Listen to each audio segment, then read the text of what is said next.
Um, Welcome, everybody. My name is Denise Smith. I'm the Executive Director of the Vermont Council on Rural Development. We're one of three organizations that is responsible for the Village Trust Initiative. It's us, the Preservation Trust of Vermont, and Vermont Community Foundation. We're really excited. We're in this moment right now. We're launching our third cohort into this program. And we've learned a lot over the last couple of years, and we're really excited to be in this moment and welcoming new people into the application process. This work is foundational, I believe, to the communities and community development, and it is a catalyst for economic development in the state of Vermont. And we're just really grateful for your interest and for thinking about how to preserve special places in your own communities. And we talk about this a lot in the Village Trust Initiative. The word trust is intentionally put in there because it's not just about building a trust, an organization, but also building trust amongst community members and people working together. And we've seen that in every town we've worked in so far. So thank you for joining. Thank you for your interest. I'm going to hand it off to Holly Morehouse from the Vermont Community Foundation to say a few words. Hi, thanks, Denise. Welcome, everyone. I would like to just add on to Denise's excitement and appreciation for all of you being here. The Vermont Community Foundation, core to our mission is strengthening communities and really focusing on rural vitality. And this Village Trust Initiative is one of the most exciting projects that we are privileged to participate and partner in, hands down. The everything from community members coming together, gathering all that local input, really visioning and thinking about the future and what they want life to look like in that space. The events that are pulling folks together for slip and slides and potlucks and just discussions on what are we missing, what's possible, what can we do, and that whole shift and empowerment about taking what's in the landscape and turning it into what's really going to help folks in that community thrive. So thrilled to be here. I do want to say one more note about the team that has been put together particularly by VCRD and Preservation Trust. It's an amazing team, and the level of technical assistance and support and cheerleading and problem solving and more, especially from Keziah and Nicole and Nick, really make this project special. So I'm happy to have you here and engage in this webinar. So thank you. All right. So my name is Nicole Gratton. I'm with the Preservation Trust of Vermont, and we're going to kick off our webinar. Just a few housekeeping things. If you could please keep yourself on mute, that just helps with the auditory and the transcribing. So this is being recorded and transcribed. And then also, please just save your questions until the end. If you have something top of mind and you need to stick it somewhere, please feel free to put it in the chat, and we'll make sure to come back to those at the end of the webinar period. And I think that's it. So we're going to jump into the Village Trust Initiative 2026 application round. So the Village Trust Initiative is entering its third round. It is made possible by a 2023 congressionally directed spending award from former Senator Leahy. And the point of the Village Trust Initiative is to offer expertise and funding to help 20 small Vermont communities to form a community trust organization and then take on a project of impact.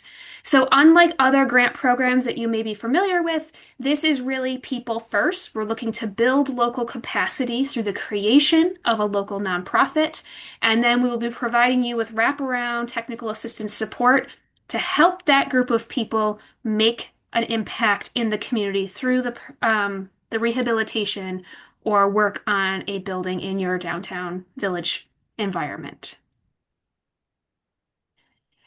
I'm going to turn it over to my great partner, Keziah Haviland with Vermont Council on Rural Development. We are the duo that makes a lot of this happen, and she's going to talk to you about the first wing of technical assistance that comes with this program. Thanks, Nicole. So we've really divided this work into three wings of assistance. The first one is really building your organization. As Nicole said, this is really a people first program.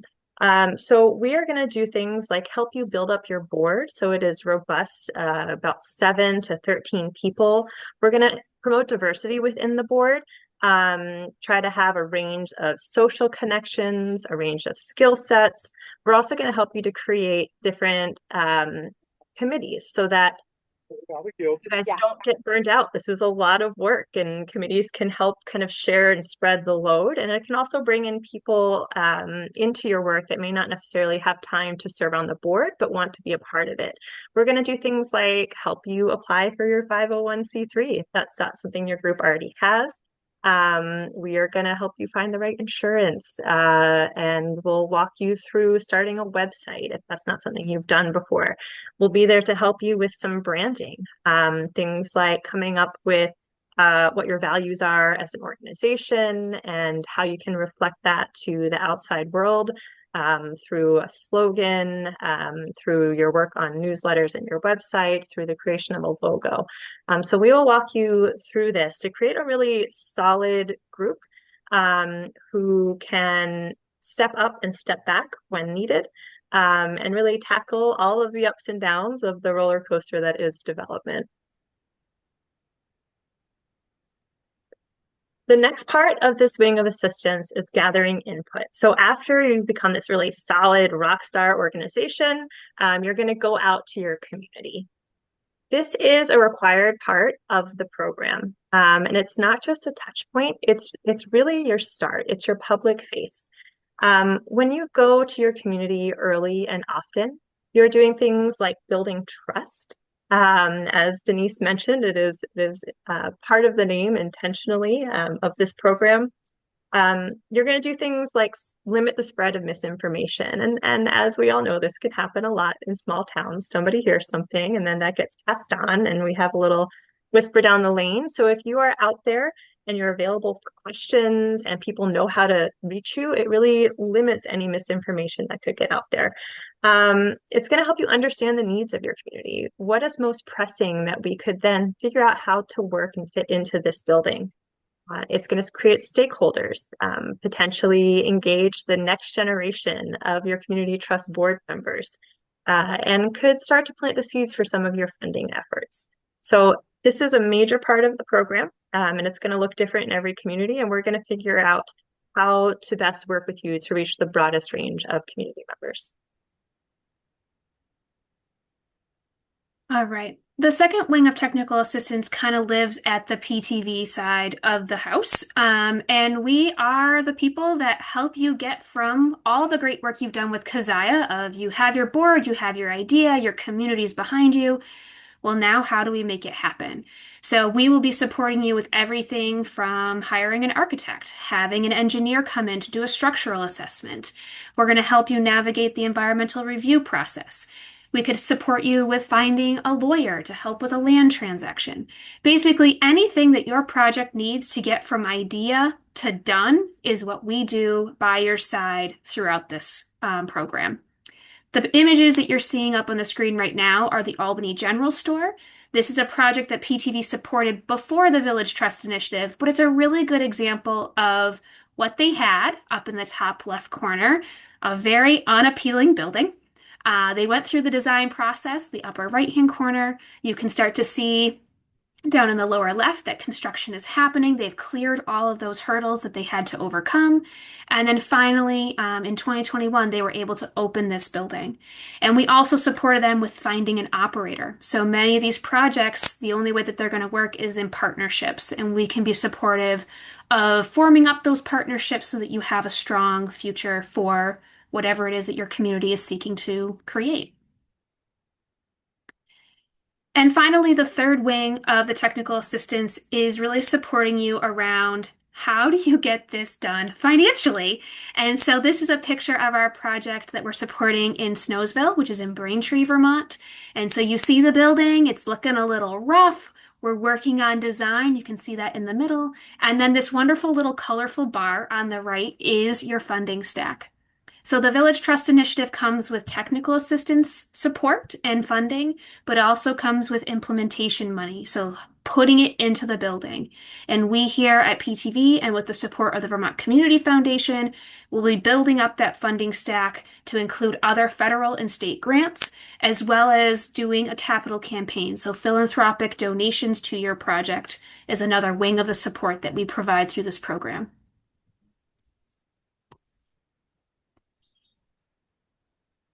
So these are our current towns from 2024 and 2025.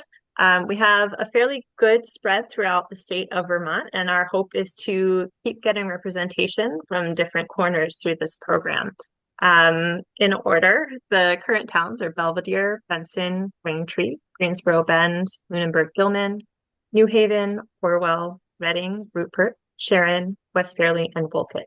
And I just went through that list because one of the other aspects of this program really is the cohort, right? Is people learning to lean on each other and learn from each other. So we will help you build connections with other communities who are going through this. And if you're applying and you might be nearby one of these towns, I'm sure you could look up their website and their contacts and reach out. They will likely be happy to help you and speak with you about the program.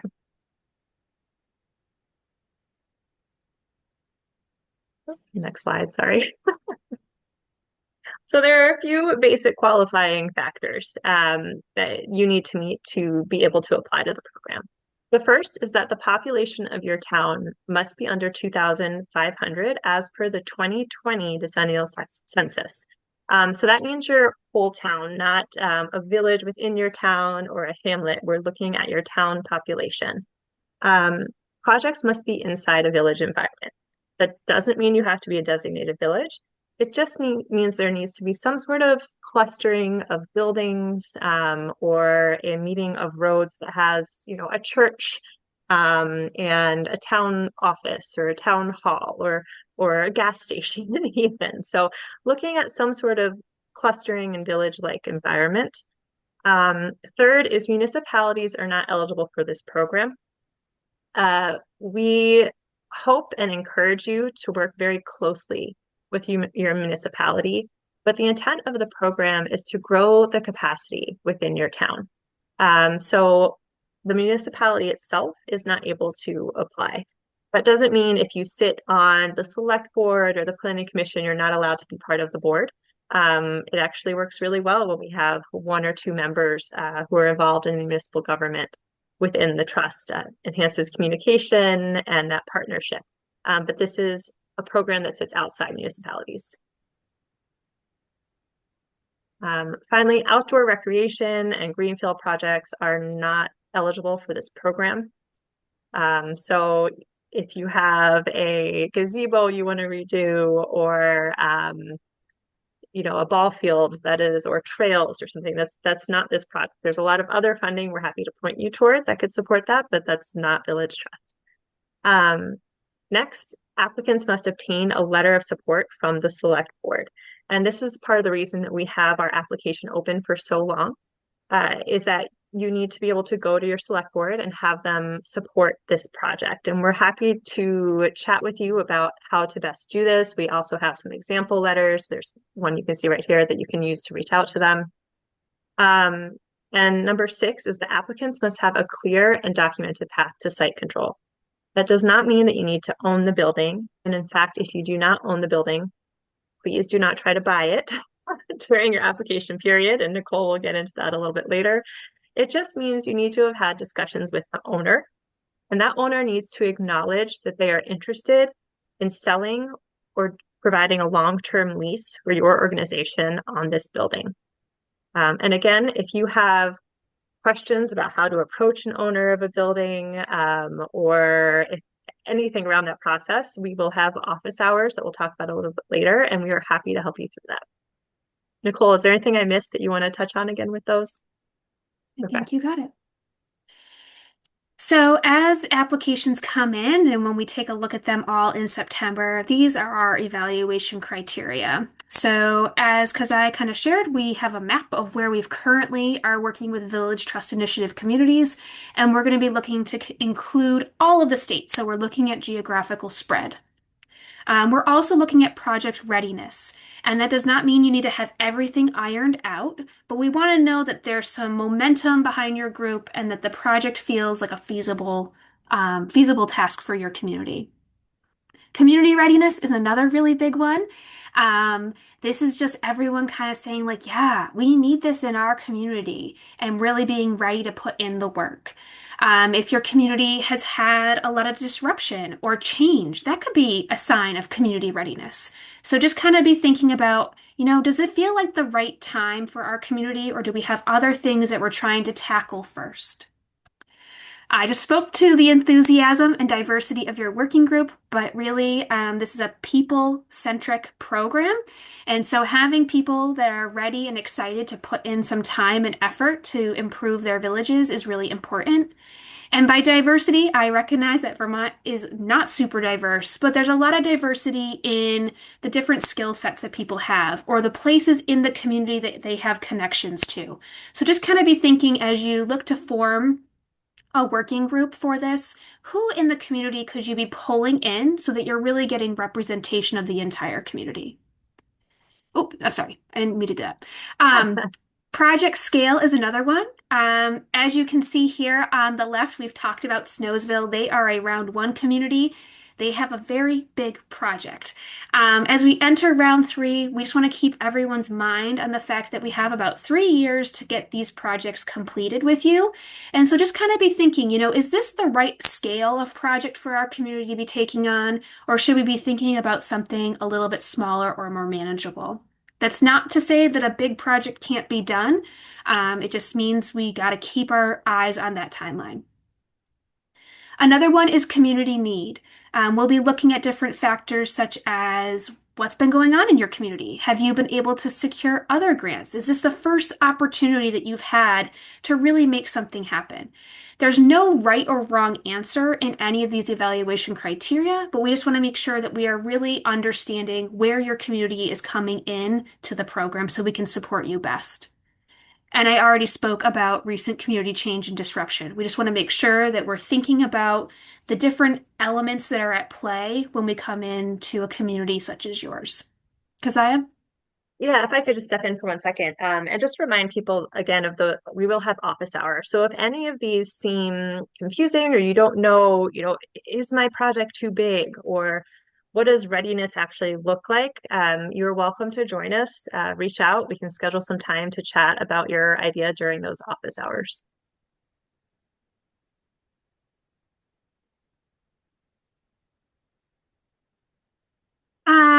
As a round three community, we want you to kind of also hold something else in your mind. It's the consideration of phasing a project or really finding that small, impactful project. All of our projects, no matter who you are in the Village Trust Initiative program, have to be completed by 2030. And while that feels like a long way away, many of these projects take 3 to 5 years to complete. So we just want to have that little nugget of knowledge in our mind. So as you think about what your community needs, think also about, is there something that someone's already started that we could make better? Could it be improving the accessibility to a building or getting it up to code? Are there energy efficiency improvements that could be made? That could be a first phase project. Do we have a establishment that needs to have a new operator? And could we be supporting them and outfitting a space to have that operation happen there? Could you be strengthening a partnership or support an organization in transition? We see a lot of buildings transitioning from one occupant to another, such as churches and grange halls, a lot of our fraternal organizations. And then finally, I'm going to point to the image on the left. This is the New Haven train depot, and they've been taking bite-sized pieces of this project for years. So they moved it, and then they stopped. They did the roof, and then they stopped. They did the windows, and then they stopped. And they have now come into the Village Trust Initiative to do the internal renovations that need to happen to make this a community space for them. Our application is incredibly simple. So you'll find it on the Preservation Trust of Vermont website, ptvermont, all spelled out.org.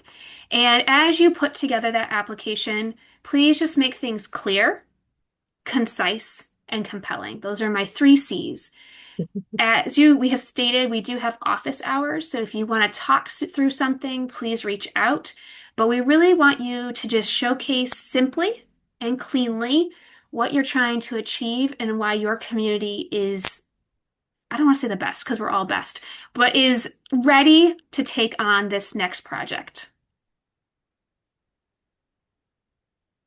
Okay, and I think, Nicole has done a great job of mentioning this up front, that this is a program, not just a grant. And we want to highlight this because, especially in current funding environments, it's really easy to get distracted by the fact that this comes with fairly substantial funding. But there are certain aspects of this that you need to commit to. First, it's a substantial volunteer effort. Some weeks this might look like 30 minutes. Other weeks, when you have a skill set that's really needed by your group at that time, it might be 3 or 4 hours. The hope by creating a robust board is that there'll be times, as I've said, where you can step up and step back. But it's a real commitment. Next, you're going to work with experienced technical assistance providers, whether it's myself and Nicole or somebody from Vermont Community Foundation, a lawyer that we're bringing in to help you with something. And this guidance is really provided to keep your project moving forward.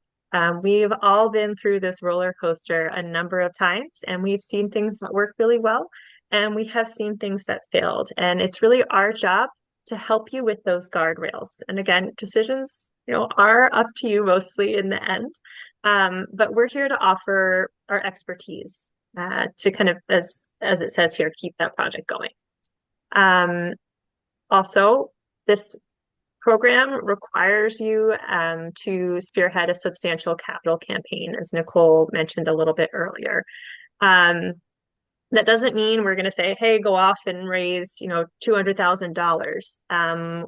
We'll work with Vermont Community Foundation. You'll work with the other partners to really create, a great funding approach and figure out what partners you need to reach out to, who you need to be speaking to, coming up with some funding pamphlets, coming up with your strategic plan. We'll even be here to be potential donors. You can try your pitch on us.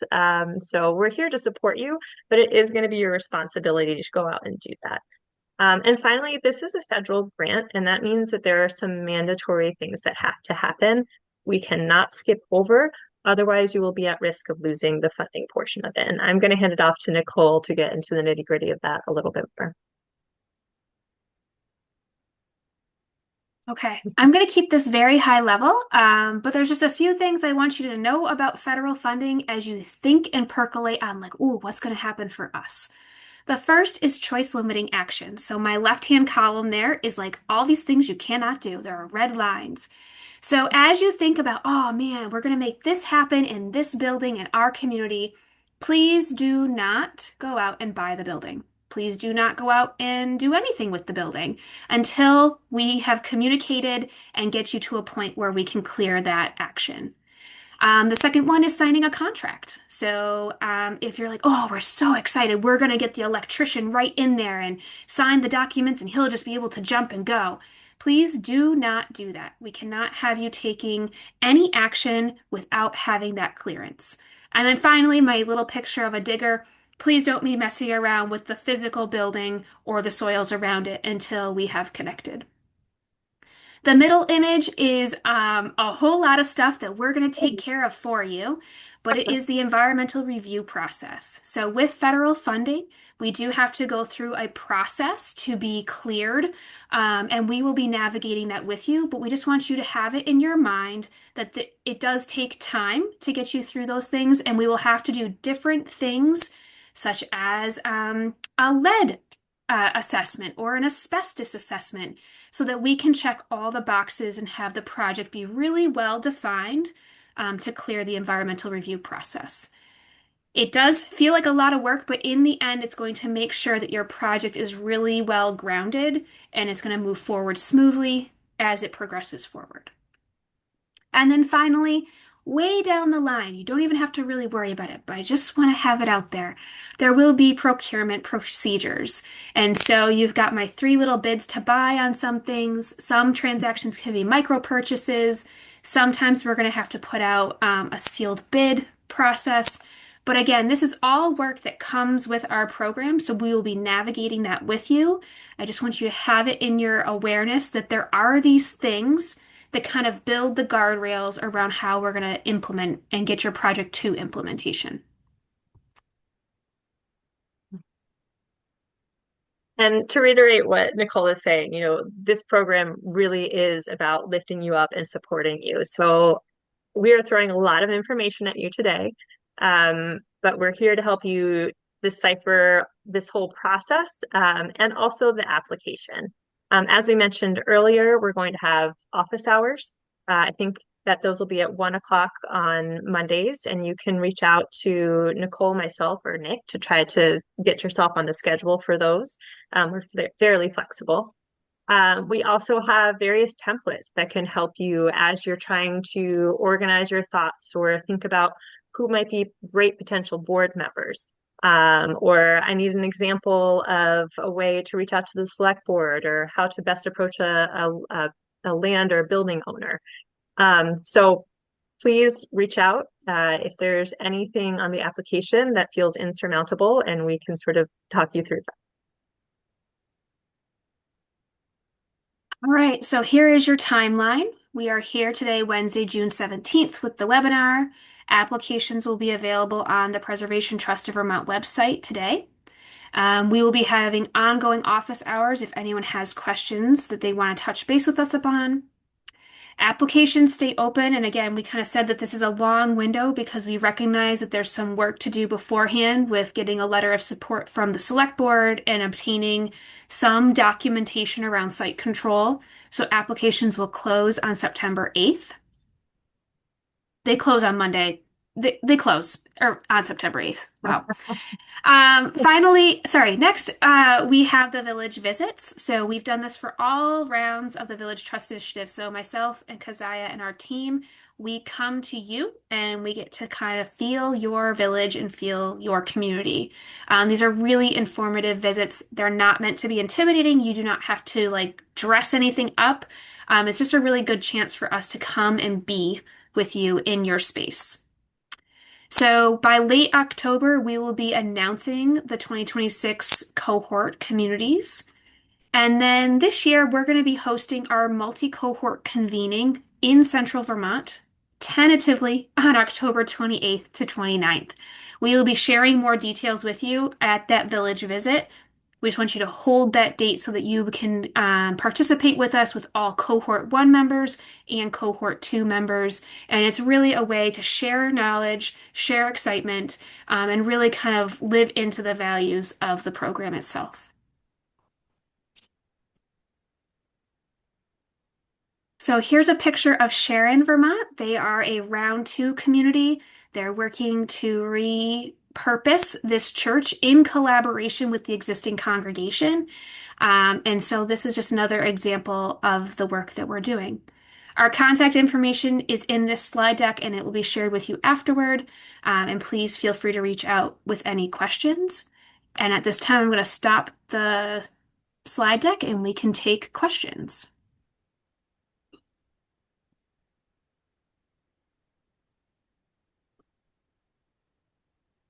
And by questions, just start speaking. And if it gets chaotic, we'll ask you to raise a hand. Hi, can I ask a question? Go Really. for it, Lily. Great, thanks. Hi again. Nice to see you guys. So my question is essentially we're starting from ground zero, and so we would need to have kind of like our board established and a project in mind by the time September 8th rolls around. You don't need to have a board established, but you want to have a working group. So it could Okay. be you and the fire department chief and some neighborhood people that are interested. And you're just going to say, hey, we're going to be the working group to make this move forward. On the application, you do have to at least list 3 people that are part of that working group. And then for a building, we want to be able to jump with you as soon as we bring you into the program. So if you have a few sites that you're looking at, a letter from each of those owners is helpful. If it's a municipal building, a letter from the municipality saying that they're looking to partner with you. It doesn't mean that you have to have one specific thing, but we need to know that it's not just somebody's house that you're looking to take over. We want to make sure that it actually has some legs to move forward. Awesome. Thank you. Jared, do you want to come off mute and ask your question?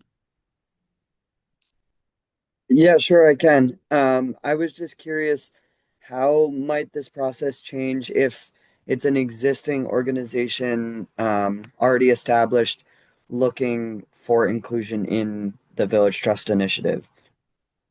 You can have an existing nonprofit. So we are currently working with the Rupert Village Trust. They were established in 2018 and have been doing great work, but they were ready for both a capacity and board change, as well as they were ready for a next phase of their project.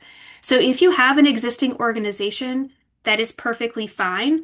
We're just going to want to see that you still have active people, that working group, and that you have a site project kind of in mind. And then just a quick follow-up question. Does it need to be um like a specific type of organization? Like, does it have to be nonprofit 501(c)(3) or yeah. We need it to be an organization that can take on donations. So I think there is another category of 501c somethings that can also do that. So please connect with us and we can get a little bit more detail from you and also just cross-check what we know about organizational types to see if that organization would work or if we would have to shift something. Fred, would you like to ask your question? Yeah, I was just curious whether there's any requirement for funding sources. You'd mentioned in that you showed that stack, which is interesting. It doesn't matter where the money is coming from. We welcome all money. No, there are rules. So we will be supporting you with that. So there are certain thresholds. You can only have so much federal money involved. We're going to make sure that you're accessing state funds that are available. And then we spoke about the philanthropic donations. So you guys will be building out a capital campaign and going to people in your community and wider to support the project as well. So, if you have great resources, we want those to come into your project and we'll help make sure that you're not tripping a wire by having too much of mostly federal money. And if you're using money from the town, the village itself, is that to enhance a project that's a benefit to the village? Is that legitimate? Yes, municipalities can provide funding contributions toward a project. Sometimes they might be a match on an application, but yes, you can have municipal dollars if the municipality wants to support that in a project. Okay. Thank you. Elise, would you like to come off mute and ask your Yeah. question? My turn. I was trying to figure out if the bill, so for the application, there has to be site control shown, and then after is the idea that the building is owned by the non-profit at the end, not the existing private owner or not the municipality. There's an ownership transfer. It can happen in a few ways, but we want to have it be where the community trust is the entity that can hold the space. We want the work that you're doing to be of community benefit for many, many years. So, in the case of a private building, we would most likely see a property transfer to your organization or a very long-term lease, which basically says, my community trust is going to be an established entity within this space for 20, 30 years. This is just a way to safeguard the federal investment. Federal funding is used for public good, and we don't want to see like a great thing happen and then it be privatized and the community doesn't have access to it anymore.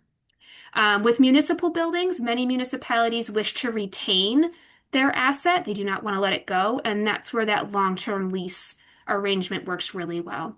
But we can talk with you in office hours in more details about your Right. project or site in specific. Thank you. Thank you. That's all the questions in chat. Feel free to come off I mute. have a and raise your question. hand. Oh, go Yeah. ahead, Janet. Um, we have, this is the Adamant Co-op, and we have a barn. And all the first parts of what you were talking about are pretty covered, but we've already started repairing this barn because the sills were rotted and the floor was rotted. And so if we wanted to apply for the grant, could we apply as a stage 2 or phase 2 once these are done? Yes, we need to see a clear division. So we could not have it be where you're like halfway through your barn project as you have it specified and have VTI funding go into that. But let's say that you're looking to do updating of mechanical, electrical, and plumbing in this barn. The Village Trust Initiative could be that next phase of work. Yes. Great. Thank you. Actually, I have a question, and I apologize. I had to log in a bit late, so perhaps you might have covered something like this. In terms of the fundraising obligations of the grantees, do in-kind contributions, donations count? These projects take just about everything. So there's going to be a Okay. lot of in kind in the sense that your board is going to be producing a lot of work. But we can be working with you to say if there's a discrete part of your project that we can be using, local contractor wants to donate his gravel for the driveway, we can take those into consideration. Um, I want to change the word around obligation of capital campaign to be like, this is how the community makes the project happen. The federal funding is there, the state funding is there, and then people care, and they are the third wing of the funding stack. So while there is this piece that you will be doing, I like to think of it as like everyone getting on board to make sure it's the greatest piece of work for your community. Okay, thank you.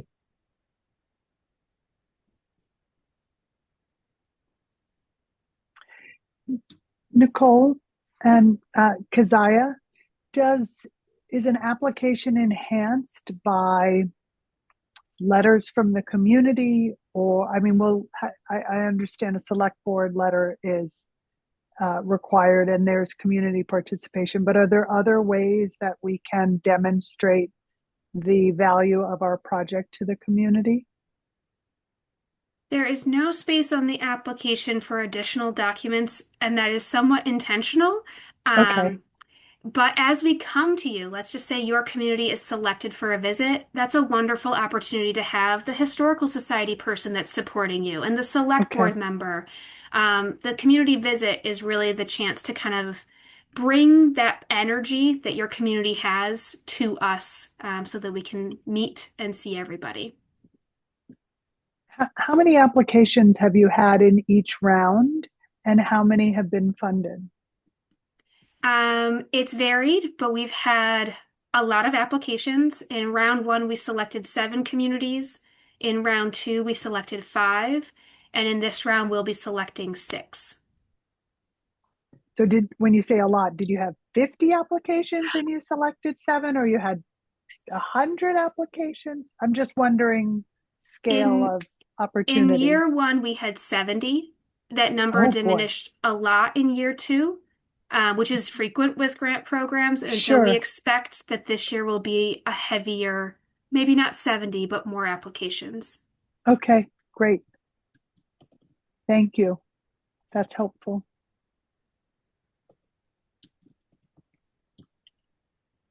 So I had a question. Hey, Christy. Hi. So we have an existing community center and historical society, and we're trying to upgrade and rehabilitate our building. I'm wondering if that fits this this program, and if and we'd also at one point talked about trying to have a long-term lease of a neighboring building for some performance space, and I just didn't know how we fit in or don't fit in. I think you're going to fit fine. You're there for the community. I know your community well, East Burke. So you are there for the community, and so you would be an eligible entity. And then if you were looking to have the Village Trust Initiative kind of focus on another building, not the one that you guys own, that site control piece would just be part of your application. So say we're looking to partner with the owner of this potential performance space. But yep, you are an eligible entity. And would it have to be one or the other to upgrade the existing building or to purchase or lease a separate one, or could it be both or one or the other? How does that work? I think you're going to just want to think about which wing has the capacity to do the work. So if it's the historical society that's ready to take the lift, it could be them as the applicant, or it could be, I can't remember what number you guys are, but the other organization. Keziah? Yeah, and our hope is that as we're helping you with one of these, you're also acquiring the skills to work on the next one, right? And so you're understanding, oh, we did this, this, and this. These were the funding resources we went to. These are the people we spoke to. So that we may really be focusing on one project, but we're also sort of setting you up to move forward with that other one. Thank you.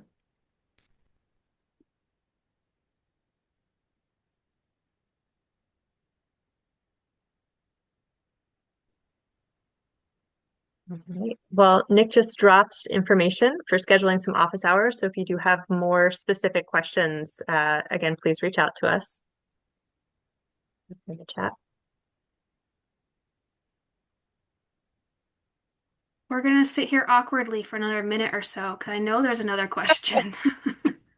And as Nicole mentioned, the application is very simple. There's a great frequently asked FAQ on that site as well. But like she said, please don't hesitate to sign up for office hours. You can also invite other members of your group to the office hours. Bring select board member. This is really the time to ask questions. Go ahead, Go ahead, Stanley. Stanley. Yes, in the presentation, it appears to me, and I may be misunderstanding what I think I obtained in info, that the amount of money to be raised by the entity that would control this site is not to be a minor or minimum or token amount. It's supposed to be more relevant, more significant. Is there an exact percentage as a guide that's utilized for this, like 20%, 30% that the municipality comes up with, or is 2%, 5% a common event and acceptable? So we're going to help you build the funding stack. So let's just say in your project in Brookline, it's $1 million. And let's just say that the Village Trust issue gave you 250,000. We need to find $750,000 to make your project happen. Hopefully, we find that you're a great candidate for NBRC, or we find that you're really great for village tax credits. My gosh, maybe you're looking to do performance work in the building, and the Vermont Arts Council is a good funding partner. So let's just say you had 250, you were able to raise another 600. You're now at 850. That gap is the work to make your project happen. But every community and every project is going to have a different funding stack and a different funding amount. And we're here to help make it happen. But there will be this piece that each community takes on. I don't want it to sound like a job, like you don't, it's like a great way also to build the support in your project. When everyone feels like they are invested in it and physically invested in it, there is a greater success of each project long term. So that's my answer. Keziah has an answer too. Yeah. Well, I just want to add to that we've had several communities come into this and be very nervous about this capital campaign. Our community is not a very wealthy community. We don't know where we're going to find this money. And we work with you, and Vermont Community Foundation will work with you to find donors who have connections to this project. They might not be living in your town right now. They might have attended the school building you're rehabilitating. They might have summered there. They might have had just an awesome fly fishing trip a few years ago that was really memorable, and they fell in love with your town. So there's a lot of ways that you can raise this money, and as Nicole and I have mentioned, we're going to help you find those. So we don't want you to get fixated on this because I know it feels big and scary, but as we work with you, it'll feel much more manageable. Okay, thank you. I was kind of, if I may, one more question. Go for it. We have a town of 540 residents. Of course, a percentage of those are not adults. We only have, I believe it is 230 parcels of property, and that includes vacant land. So, if we were to be looking at something of $1 million, and I must add that we're also not on a main thoroughfare. We're also in a time, and probably some of the other individuals attending this can identify with this. I'm being told by individuals that commercial property right now is there's, I won't say a glut, but there are a number of vacant units and properties out there. With inflation being what it is, this may or may not be a time for businesses, commercial entities, to be looking to move, expand, or start, given that, I guess, a majority of people who start businesses fail in 5 years. Um, does it, from a resident of a small community who would like to do something with a vacant former elementary school, it doesn't look optimistic for our probability of perhaps gleaning approval for a project to be hopefully submitted, but one doesn't know. How do you react to that? What do you say, or how do you feel about those of us in this group that are attending that might be in a similar kind of dilemma? Yeah. You're not alone. Yeah. We are currently working with the town of Belvedere, and their population is also under 300 people. So we do work with very small communities. And again, our work, that's what we're here to do, is to try to support, we're going to support you in completing a project. If in the case of Brookline, as you're looking at this school and the cost goes up and that gap just seems crazy, we're going to do what we can to get you as far as we can. And then we're also going to be working with you to say, like, well, maybe we phase this work, or maybe we think about some value engineering. It is our work to support you in making progress. It may not be the total end game, but we work with a lot of small communities. Another note aside, Nick shared this morning the list of attendees, and I don't know if she's on the call, but Terry Williams is from Granby. Granby, Vermont is a population of 81 people, and that's a community that could also make this happen. So even in our smallest, and they are the second smallest, these things can happen, and we're here to help make it happen.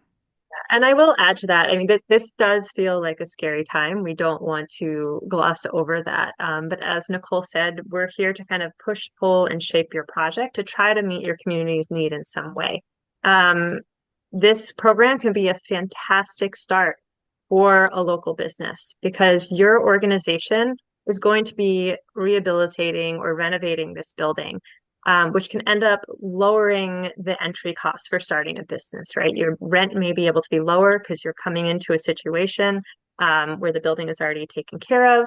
A lot of our groups right now, we're looking at including things like commercial kitchens and areas for pop-ups so that different local entities can test out, oh, do I want to do a bakery? Do I want to start my fantastic jam or fudge business? And so there's a lot of ways that this program can can really support your community and your business community and economic development in these less certain times right now. Thank you very much.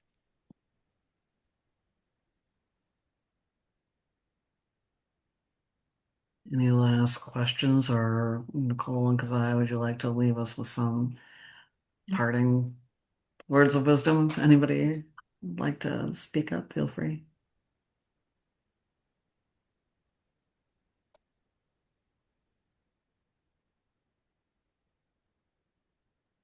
All right. Well, the words of wisdom I have to offer are just reach out and that we are here. And we will be here. I think, Nicole, you can verify, but Preservation Trust's line, is it what were your first and longest friend? I'll end with that. Yeah. I should have started with that, but I'll end with it. Preservation Trust of Vermont, we say that we are our project's first and longest friend, and it's very true. I was on a call this morning with Reedsboro.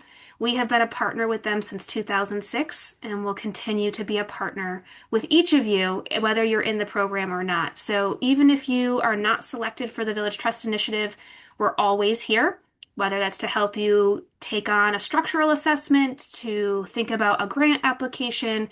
We're a technical assistance provider to everyone in the state. So thank you, everyone, and I'm sorry, reach did you say out. this will be recorded and available? Yes. Where was that? Just on the website? Just look for it? Yeah, I was just putting in the chat that we're going to email everybody, and Oh, okay. also All right, thank you. I'm going to upload it to our YouTube site, which will be on the website as well. Yeah, okay, great. Cool. Well, thank you, everybody. We look forward to Thank you, speaking to you. That's everybody. great. Thank you. Thank Have a you. Bye-bye. wonderful day. Have a good rest of your day. Thanks, team. Bye bye.